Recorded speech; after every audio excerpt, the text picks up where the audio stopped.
Welcome to Telugu one news. నేను మహాలక్ష్మి. మనతో పాటు టీడీపీ రాష్ట్ర అధికార ప్రతినిధి డాక్టర్ ఏఎస్ రావు గారు ఉన్నారు. వారితో మాట్లాడదాం. నమస్తే సార్. నిన్న పొన్నూరు సభలో చంద్రబాబు గారు నా సభ వద్ద పోలీసులే కనిపించలేదని అన్నారు. పోలీసులు ఉంటే ఒక బాధ, లేకపోతే ఒక బాధ. అట్లా ఎందుకు చమత్కరించాల్సి వచ్చింది సార్? అంటే ఒక విషయం వినండి. చంద్రబాబు నాయుడు గారు ముఖ్యమంత్రిగా ఉన్నప్పుడు ప్రతిపక్ష నాయకుడు, ప్రతిపక్ష పార్టీ అనేది ప్రజల్లో కలవడం, అది ప్రజాస్వామ్యంగా రాజ్యాంగ హక్కు వాళ్ళకి.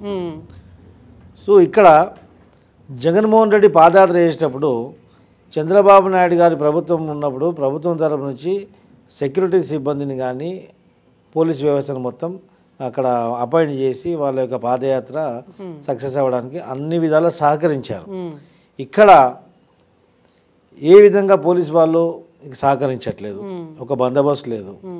అంటే ఏదైనా అవాంఛనీయ సంఘటన జరిగితే మాకు సంబంధం లేదు, మీరే చేసుకున్నట్టు ఒక అప్రజాస్వామ్యంగా ఒక అక్కసుతోటి పరిపాలన జరుగుతుంది. చూసాం నిలబెత్తనం. ఇంకో మాట కూడా అన్నారు చంద్రబాబు నాయుడు గారు ఆ పున్నూరు సభలనే, మీ బిడ్డ అని చెప్పేసి మీ దగ్గర తిరిగిరు కదమ్మా మొన్నటి వరకు. ఇప్పుడు ఏమైపోయింది? మీ బిడ్డ అని చెప్పి తిరిగింది. మీ బిడ్డ ఇప్పుడు ఒక క్యాన్సర్ గడ్డలాగా మారిందని చెప్పింది. అదే కదా. ఇప్పుడు మీ బిడ్డ ఈరోజు క్యాన్సర్ గడ్డ అయింది. క్యాన్సర్ గడ్డ అయితే ఏమైతే మొత్తం శరీరం కూలిపోతుంది, మొత్తం ఇక భవిష్యత్తు అనేది అంధకారంలో పోతుంది. అందుకే ఈ యొక్క జగన్మోహన్ రెడ్డి తోటి ఆంధ్రప్రదేశ్ రాష్ట్ర భవిష్యత్తు అంధకారంలోకి అయిపోయింది. ప్రజలు గమనిస్తున్నారు. దాన్ని బట్టి చంద్రబాబు నాయుడు గారి యొక్క వ్యాఖ్యల అర్థం ఖచ్చితంగా. అట్లాగే గల్లా జయదేవ్ గారు ఎంపీగా పోటీ చేయను వచ్చే ఎలక్షన్లో అని చెప్పారు. దానికి నారా లోకేష్ గారు స్పందించారు. ఆయన కోసం మా టీడీపీ తలుపులు ఎప్పుడూ తెరిచే ఉంటాయి అని చెప్పేసి. అట్లాగే మా హయాంలో మేము ఏ కంపెనీల మీద దాడులు చేయలేదు అన్నారు. అంటే ఈ తరహా వ్యాఖ్యలు దేనికి సూచన సార్? అంటే వైసీపీ ఈయన అమర్ బ్యాటరీస్ మీద దాడి చేయించడం వల్లే ఆయన తప్పుకోవాల్సి వచ్చిందా ఏంటి అసలు? ఇప్పుడు అమరాన్ బ్యాటరీస్ వాడిపైన వాళ్ళ గల్లా జయదేవ్ గారి యొక్క బిజినెస్ పైన అనేకమైనటువంటి ఆంక్షలు, పొల్యూషన్ అని అదని రకరకాల ఇబ్బందులు అక్కడ ఫ్యాక్టరీ నడవనీయకుండా వాళ్ళని బ్లాక్మెయిల్ చేయడం జరిగింది. ఇప్పుడు ఈ అమరాన్ అనేది ఒక పెద్ద సంస్థ. ఎక్సైడ్ తర్వాత అమరాన్ భారతదేశంలోని అంత పెద్ద సంస్థ అది. ఆ యొక్క సంస్థని వీళ్ళు ఇబ్బంది పెడుతున్నారు. ఆ యొక్క పెద్ద సంస్థలే కాకుండా చిన్న చితక కూడా ఒక నియోజకవర్గంలో ఒక బట్టలు అక్కడి నుంచి బాంబే నుంచి ఢిల్లీ నుంచి తెచ్చుకొని ఒక బట్టల షాప్ టెంపరీగా ఎగ్జిబిషన్ లాగా పెట్టుకుని అమ్మాలంటే కూడా అక్కడ స్థానికంగా ఉన్నటువంటి ఎమ్మెల్యేకు కమిషన్ ఇవ్వాలి. నీ టర్న్ ఓవర్ ఎంత బిజినెస్ జరుగుతుంది, ఇంత బిజినెస్ జరుగుతుంది, ఇన్ని డబ్బులు పంపించేసి ఆ తర్వాత పర్మిషన్ ఇస్తాం, ఇంత వాటా మాకు ఇవ్వాలి. సో ప్రతి ఒక్కటి కూడా వైసీపీ నాయకులకు, ఎమ్మెల్యేలకు, మంత్రులకు వాళ్ళ వాటా కావాలి. వీళ్ళు కష్టాజీతంతో ఒక సామ్రాజ్యాన్ని నెలకొల్పి ఒక పెద్ద ఇండస్ట్రీని నెలకొల్పిన తర్వాత వీడెవడు? వాళ్ళ అబ్బకు పుట్టిండా, వాళ్ళ అయ్యకు పుట్టిండా? ఎవడికి పడతాడు వాటాలు ఇవ్వడానికి? అది అక్రమం. అది అనేక ఇబ్బందులకు గురి చేస్తే అక్కడ నుంచి ఇక్కడ ఆంధ్రప్రదేశ్ నుంచి తెలంగాణకు మహబూబ్నగర్లో మళ్ళీ ఇంకో ప్లాంట్ స్టార్ట్ చేస్తున్నారు. అనేకమైన ఇబ్బందులు కలిగించడం జరిగింది. గల్లా జయదేవ్ గారు ఏ రోజు కూడా తెలుగుదేశం పార్టీని విభేదించలేదు. గల్లా జయదేవ్ తోటి తెలుగుదేశం కానీ తెలుగుదేశం శ్రేణులు కానీ నాయకులు కానీ ఎవరు వాళ్ళతో విభేదించలేదు. They are in our good books. అంతే తప్ప లోకేష్ గారు స్పందించారు, నేను కాంటెస్ట్ చేయబోనంటే గుంటూరు లాంటి సీట్ ఎవరు వదులుకోరు, కాకపోతే మీ యొక్క వ్యాపారం, మీ యొక్క కమిట్మెంట్ ప్రకారంగా మీరు పోటీ చేయలేరు, అయినప్పటికీ కూడా మేము మీకు ఏం అనట్లేదు, పోటీ చేస్తే బాగుంటుంది కదా అని చెప్పేసి మీరు మాకు అప్పుడు ఆత్మీయులే, ఇప్పుడు కూడా ఆత్మీయులే, మిమ్మల్ని మేము ఎప్పుడు ఏం అనలేదు కూడా, మీతో మాకు ఏ విధమైన కంప్లైంట్స్ కూడా లేదు. You are done your performance very good, satisfiedly. మీ గురించి మా తలుపులు, తెలుగుదేశం తలుపులు ఎప్పుడు తెరిచే ఉంటాయని చెప్పేసి మా యొక్క సానుకూలంగా వాళ్ళు స్పందించడం జరిగింది. అంటే ఏపీలో రాబోయే ఎలక్షన్స్ అసెంబ్లీతో పాటు పార్లమెంట్ ఎలక్షన్స్ జరుగుతాయి. 2 ఎంపీ సీట్లు ఖాళీ అయిపోయాయి. కేసీనేని నానిది ఒకటి, గల్లా జయదేవ్ గారు.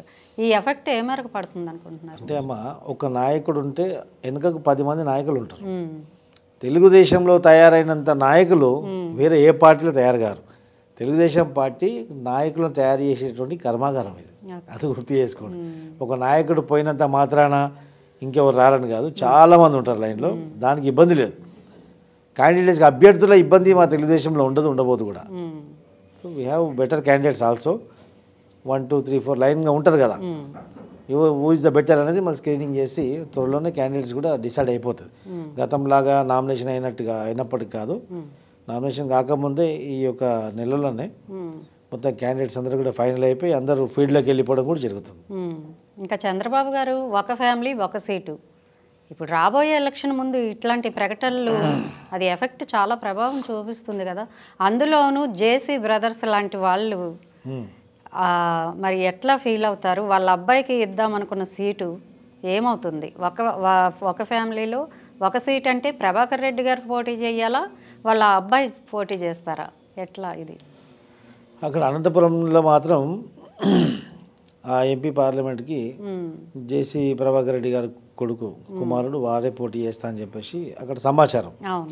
అంటే ఒక కుటుంబానికి ప్రాధాన్యత ఇవ్వకుండా ఈరోజు అన్ని వర్గాలకు ఈక్వేషన్స్ చూడాలి. ఒకప్పుడు ఒక వర్గం ప్రజలే ఒక వర్గంలోనే నాయకులు ఉండేది, ఇప్పుడు అట్టడుగు వర్గాలలో కూడా నాయకులు వచ్చారు, పోటీతత్వం వచ్చింది, రాజకీయాల పట్ల వాళ్ళకి అవగాహన వచ్చింది. దీని అన్నిటి కారణం కూడా తెలుగుదేశమే. అటువంటప్పుడు అన్ని వర్గాలకు న్యాయం చేయాలి కాబట్టి ఒకే కుటుంబంలో 2-3 టికెట్లు ఇవ్వడం, 2-3 పోటీలు దించడం అంటే కొంచెం వేరే ఒక వర్గానికి కూడా మనం అన్యాయం చేసినట్టు ఉంటుంది. కాబట్టి అన్ని ఈక్వేషన్స్ చూసుకొని ఇవ్వడం జరుగుతుంది. అది ఖచ్చితంగా ఇవ్వాల్సి వస్తే ఇట్లా అప్పుడు అధినాయకుడు డిసైడ్ చేస్తాడు. అది పూర్తిగా ఆ యొక్క స్వేచ్ఛ చంద్రబాబు నాయుడుకి తప్ప వేరే ఒకరికి ఎవరికి లేదు. జగన్ గారు ప్రారంభించిన సిద్ధం, దీనిపై మీ అభిప్రాయం ఏంటి సార్? దేనికి సిద్ధం అంటారు? అసలు దేనికి సిద్ధం? ప్రజలు రేపు ఓటు వేయడానికి పోలింగ్ బూత్కి రావడం సిద్ధం. పోలింగ్ బూత్లో ఓటింగ్ వేసిన తర్వాత ఈయనకి ఇంటికి పంపించడం సిద్ధం. ఆ ఇంటి నుంచి మేము జైలుకి పంపించడం సిద్ధం. ఇదేనా సిద్ధం? అంతే మరి. అట్లాగే షర్మిల గారి గురించి మాట్లాడితే సునీతా రెడ్డిని కలిశారు. ఆవిడ రాజకీయాల్లోకి వచ్చేది రాంది పక్కన పెడితే వాళ్ళ తండ్రి గారి హత్య విషయంలో ఒక కొలుక్కు వచ్చేటట్టు కనిపిస్తోంది. వీరిద్దరి కలయిక దేనికి దారి తీయబోతోంది? షర్మిల గారిది, సునీతా రెడ్డి గారి. ఒక కోతి పోయి మొత్తం పెంకులు ఇల్లు ఉంటుంది కదా, కోతి పోయి పెంకులన్నీ పీకేసి ఇల్లంతా పీకి పందిరి చేస్తుంది కోతి. ఆ విధంగా కోతి చేష్టలు చేస్తుంది అక్కడ పోయి షర్మిల. ఏం చేస్తుందో అర్థం కావట్లేదు. జగన్మోహన్ రెడ్డి తిడుతుంది, జగన్మోహన్ రెడ్డి వ్యతిరేకంగా మాట్లాడుతుంది. మీకు క్రైస్తవులు కనిపించలేదా అంటది, మీరు క్రైస్తవులా అంటది. అక్కడ నత్తిపోకడేమో నేను క్రైస్తవుని కాదు నేను హిందువుని అంటాడు. హిందువుని చెప్పేసి ఆయన భార్య హిందువు కాదని చెప్తాడు. ఆయన తాడిపల్లి కొంపల్లో మొన్న వాళ్ళ భార్య గుడికి రాదని చెప్పేసి మొత్తం తిరుపతి సెట్ వేయించాడు కోట్లాది రూపాయలు ఖర్చు పెట్టి. ఆ సెట్లో మళ్ళీ దేవుని యొక్క ప్రతిరూపం ముందు ప్రసాదం తీసుకొని వెనక పడేయడం జరిగింది. ఇవన్నీ దేవుని అవమానించడం జరిగింది. మనుషులను ఏ విధంగా అవమానిస్తారు, భగవంతుని కూడా అవమానించేంత అహమాలకు వచ్చేసిందంటే తిరుపతి వెంకటేశ్వర స్వామి అంటే కలియుగ ప్రత్యక్ష దైవం. వారి ముందు ఏ చిన్న అపరాధం చేసినా, ఏ చిన్న తప్పు జరిగినా దానికి శిక్ష వెంటనే జరుగుతుంది. సో తిరుపతి వెంకన్న యొక్క ప్రతిరూపం ముందు పెట్టుకొని ప్రసాదం తీసుకొని టిష్యూ పేపర్తో తుడిచి పక్కకు పడేయడం జరిగింది భారతిరెడ్డి గారు. ఇది వారి యొక్క పరాకాష్ఠకు నిదర్శనం. ఇది తొందరలోనే వాళ్ళకు తగిన శాస్తి జరగబోతుంది.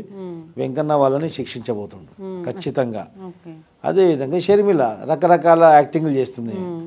మొన్నటి వరకు 100% డ్రామా. వీళ్ళు ఏం చేస్తారంటే ప్రజల్ని ఎర్రి పుష్పాలు అనుకుంటున్నారు. మేము ఏం చేసినా ప్రజలు నమ్ముతారని చెప్పేసి మొన్నటిదాకా ఒక్క ఛాన్స్ అని ప్లీజ్ ప్లీజ్ అని ముద్దులు పెట్టుకుంటూ తిరిగినారు. అదేవిధంగా ప్రజలు నమ్ముతారు అనుకుంటారు. ప్రజలు ఈరోజు చైతన్యవంతులు అయ్యారు, ప్రజలు తెలుసుకుంటున్నారు. మొన్నటి వరకు ఇక్కడ మా దగ్గర ఉస్మానియా బిస్కెట్కి హలీంకి బ్రాండ్ అంబాసిడర్ అవుతుంది, ఇక్కడనే పుట్టినా ఐడనే చేస్తా అంటివి, మళ్ళీ ఇప్పుడు అటు వెళ్ళిపోతుంది. రాజశేఖర రెడ్డి బిడ్డ అంటివి, జగనన్న బాణం అంటివి. ఇప్పుడు ఎవరికి బాణము ఎవరికి బాంబు? కాంగ్రెస్ బాణమో కాంగ్రెస్ ప్రాణం తీస్తుందో అది ఏందో తెలియదు. కాంగ్రెస్కి ఈమెకు ఉన్నటువంటి కమిట్మెంట్ ఏంది? కాంగ్రెస్లో రఘువీరారెడ్డి లాంటి నిష్ణార్థులు ఉన్నారు అక్కడ. కాంగ్రెస్ పార్టీ అన్సైంటిఫికల్గా రాష్ట్రాన్ని విభజించింది కాబట్టి ఒక లెక్కపత్రం లేకుండా రాష్ట్రాన్ని విడదీసి లోటు బడ్జెట్లో ఒక అనాథ పిల్లంలాగా ఆ రాష్ట్రాన్ని వదిలిపెట్టింది కాబట్టి ఆ అక్కసుతోటి కాంగ్రెస్ పార్టీని అక్కడ ఉన్నటువంటి ఆంధ్రప్రదేశ్ ప్రజలు నమ్మరు. ఆ ఆంధ్రప్రదేశ్ ప్రజలు కాంగ్రెస్ పార్టీ నుంచి విరక్తి చెంది సముఖత చూపరు అక్కడ. అలాంటి దగ్గర ఓట్ బ్యాంకే లేనటువంటి 1% కూడా ఓట్ బ్యాంక్ లేనటువంటి దగ్గర ఈమె పోయి డ్రామాలు చేస్తే ఏమవుతుంది? ఈమె పోయి డ్రామాలు చేసి రకరకాలుగా సైకలాజికల్గా ప్రజలు మబ్బ పెడుతుంది. రోజు గోలి కొడుతున్నాం. ఒకరోజు క్రిస్టియనిజం అని, ఒకరోజు అదని ఇదని ఏదో ఒక వర్గం చేస్తే కొంచెం కన్సాలిడేట్. ఎందుకంటే ఇంత పోటాపోటీగా ఎన్నికలు జరిగినప్పుడు మార్జినల్ మెజారిటీతో ప్రభుత్వం వస్తుంది. ఇప్పుడు తెలంగాణలో ఏ విధంగా 1.8% తోటి ప్రభుత్వం వచ్చింది. ఒక 2% ఓట్లన్నా కొట్టేస్తే రేపు అది జగన్మోహన్ రెడ్డికి మేలు జరుగుతుందని చెప్పేసి ఒక హిడెన్ అజెండాతో వీళ్ళు పనిచేస్తున్నారు. కానీ ప్రజల్లో ఆమె చేస్తున్నటువంటి ప్రయత్నం అనేది సఫలం కాదు. ప్రజలు తెలుసుకుంటున్నారు ఈరోజు. జగన్మోహన్ రెడ్డి ఈ షర్మిల ఒక్కటే అని చెప్పేసి మొత్తం ప్రజల్లో తెలిసిపోయింది ఎన్ని చేసినప్పటికి కూడా.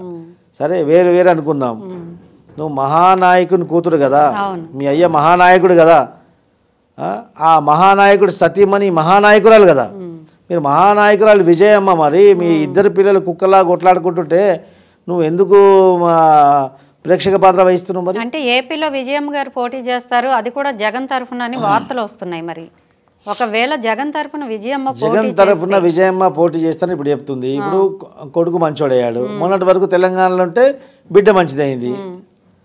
అంటే ఇక్కడ వచ్చినటువంటి ప్యాకేజీలో నీకు కూడా భాగం వచ్చిందా, లేకుంటే నీకు ఇక్కడ దొరికినటువంటి కాంగ్రెస్ నుంచి వచ్చిన ప్యాకేజీలో నీకు భాగం ఇయ్యలేదా?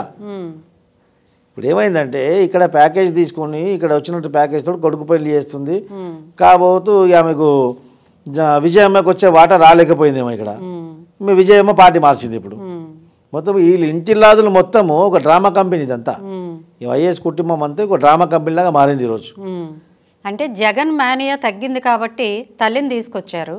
ఇప్పుడు వైఎస్ భారీగా సానుభూతి వచ్చే ఛాన్సెస్ ఉన్నాయా ఈ రానున్న ఎలక్షన్లో విజయమ్మకి?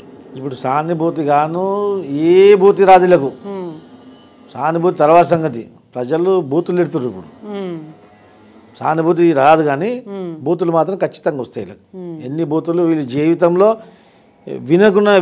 వినలేనటువంటి బూతులు కూడా ప్రజల నుంచి ఈరోజు బయటకు వస్తున్నాయి. అలాంటి బూతులు వినడానికి వాళ్ళు రెడీ అవుతున్నారు కూడా. మంచిగా ప్రోటీన్స్ విటమిన్ అన్నీ తీసుకొని చెవులు ఇట్లా క్లీన్ చేసుకొని రేపు ఎన్నికల ప్రచారానికి వస్తే వీళ్ళకి ఏ విధమైనటువంటి సానుభూత లేకుండా బూతులా క్లియర్గా వాళ్ళకి అర్థమవుతుంది. ఎన్నికల రిజల్ట్ వచ్చేంత వరకు కూడా వాళ్ళు అక్కడ ఉండరు. బెంగళూరుకో ఎక్కడికో చెక్కిస్తారు. ఎట్టు పోయినా పాతాళం పోయినా పట్టుకొచ్చి జైలుకు పంపిస్తాం. అది తెలుగుదేశం బాధ్యత ఖచ్చితంగా. ఏపీ ఎలక్షన్లో బీజేపీ పాత్ర ఏకపక్ష పాత్ర అనుకుంటా, లేకపోతే జనసేనతో ఆల్రెడీ పొత్తులో ఉన్నామంటుంది. మరి టీడీపీతో పొత్తులో ఉన్నట్టా లేనట్టా ఎందుకు చెప్పలేకపోతుంది? వాళ్ళు గోడ మీద పిల్లిలాగా వ్యవహరిస్తుంది ఈరోజు. జగన్మోహన్ రెడ్డి బలపడతాడా, చంద్రబాబు నాయుడు బలపడతారా? ఎన్నికలు వచ్చేసరికి ఎవరు బలపడితే వాళ్ళతో వెళ్దామని చెప్పేసి ఈ నత్తిపక్కడి లోపల నుంచి రోజు రాయబారాలు పెడుతుంటాడు కదా. ఈ A1 A2 ఉన్నారు కదా, సార్ మీరు ఎట్లా చెప్తే అట్లా వింటాం సార్, మా మీద కేసు ఉంది సార్, మీరే మాకు పెద్ద దిక్కు సార్ అని చెప్పేసి సార్ ప్లీజ్ అంటాడు. మనకు అలవాటు కదా. అది రోజు ఫోన్లో సంభాషణ జరుగుతూనే ఉంది. A1 A2 A3. Chandrababu Naidu Telugu Desam party Chandrababu Naidu గారు అలాంటి ప్లీజ్లని దండాలు పెట్టే బాబతి చంద్రబాబు నాయుడు కాదు. అలాంటి అవసరం కూడా తెలుగుదేశం కానీ చంద్రబాబు నాయుడు గారికి లేదు. ఎందుకంటే మేము ప్రజల పక్షాన పనిచేస్తాం. ఒక ప్రజాస్వామ్యాన్ని మేము పరిరక్షించే ప్రయత్నంలో ప్రజల గురించి పనిచేసే పార్టీ, ప్రజాస్వామ్యబద్ధంగా రాజకీయాలు చేసే ఒక పార్టీ ఇది. అంతే తప్ప ఎవరికి గులాంగిరి చేసేవాళ్ళు దండాలు కొట్టు సలాలు కొట్టేవాళ్ళు కాళ్ళు మొక్కి రాజకీయం చేసేంత దుస్థితి మాకు పట్టలేదు, పట్టదు కూడా. అలాంటప్పుడు వాళ్ళు చూస్తున్నారు ఎవరు బలపడతారు, మనకు ఎవరు లాభం చేకూడతారు, ఎవరితో మన లాభం అవుతుందని చూస్తూ గోడ మీద పిల్లిలాగా వాళ్ళు వెయిట్ చేస్తున్నారు. అంతే తప్ప ఏం లేదు. ఇంకోటి ఏంటంటే బీజేపీకి ఆంధ్రప్రదేశ్ రాష్ట్రంలో ఓటు బ్యాంక్ అనేది 0. 1% కూడా ఓటు బ్యాంక్ లేనటువంటి బీజేపీకి ఎటు పోయినా ఏం చేసేది లేదు. ఇక్కడ ఉన్నటువంటి పార్టీలు, ఇక్కడ గెలిచినటువంటి పార్టీలు ఒక సహకారం వాళ్ళకి కావాలి తప్ప బీజేపీ సహకారం ఇక్కడ ఉన్నటువంటి పార్టీలకు ఏ పార్టీకి ఉండదు. వాళ్ళకి ఓటు బ్యాంకు లేనప్పుడు వాళ్ళు ఏ విధంగా పనికి వస్తారు? ఇక్కడ మన బలమే వాళ్ళకి కావాలి, వాళ్ళ బలం ఇక్కడ అవసరం లేదు. కాకపోతే ప్రభుత్వంకి వచ్చిన తర్వాత ఒకవేళ సెంట్రల్లో కేంద్రంలో బీజేపీ ప్రభుత్వం వస్తే అప్పుడు ఇక్కడ కేంద్రానికి రాష్ట్రానికి రావాల్సినటువంటి రాయితీలు రావాల్సినటువంటి నిధులన్నీ కూడా అక్కడ నుంచి రావడంలో కొద్దిగా ఈజీ అవుతుంది కాబట్టి ఆ యాంగిల్లో ఒక్కోసారి ఆలోచిస్తారు. ఇప్పుడు కేంద్ర ప్రభుత్వం బీజేపీ వస్తుందా ఏది వస్తుందా ఇప్పుడు చెప్పే పరిస్థితి లేదు. ఎన్నికలు అనేది ఒక డిఫరెంట్ యాంగిల్, ఒక ఎన్నికలకు వాతావరణం అంతా మారిపోతుంది, ప్రజల యొక్క అభిప్రాయాలు కూడా మారుతూ ఉన్నాయి. So wait and see. BJP తోటి పొత్తు ఉండవచ్చు, ఉండకపోవచ్చు కూడా. ఏదేమైనప్పుడు కూడా ప్రజా సమస్యలపైన మేము ప్రజల్లోకి వెళ్తున్నాం కాబట్టి మాకు ప్రజలు మ్యాండేట్ ఇవ్వడం గ్యారంటీ. ప్రజలు మాకు విజయం వైపు ప్రజలే మమ్మల్ని నడిపిస్తున్నారు, ప్రజలే మాకు హామీ ఇస్తున్నారు. ప్రజలు మమ్మల్ని ఎప్పుడు తెలుగుదేశం పార్టీ గెలుస్తుందా, మళ్ళీ ప్రజాస్వామ్యబద్ధంగా ఏ ప్రభుత్వం వస్తుందా, తెలుగుదేశం పార్టీ ప్రభుత్వం ఎప్పుడు వస్తుందా అని ప్రజలు 1000 కళ్ళతో వీక్షిస్తుండ్రు. ఈ రాక్షస ప్రభుత్వం ఎప్పుడు పోతుందా, ఈ రాక్షసుని ఎప్పుడు ఇంటికి పంపిస్తామని ప్రజలు చూస్తుండ్రు. ఆ ఇంటి నుంచి పీక్కొచ్చి జైల్లో పడేసే బాధ్యత మేము ఎప్పుడు చేద్దామనేది మేము కూడా ఎదురు చూస్తున్నాం. ఓకే సార్, చాలా మంచి విషయాలు చెప్పారు. Thank you very much.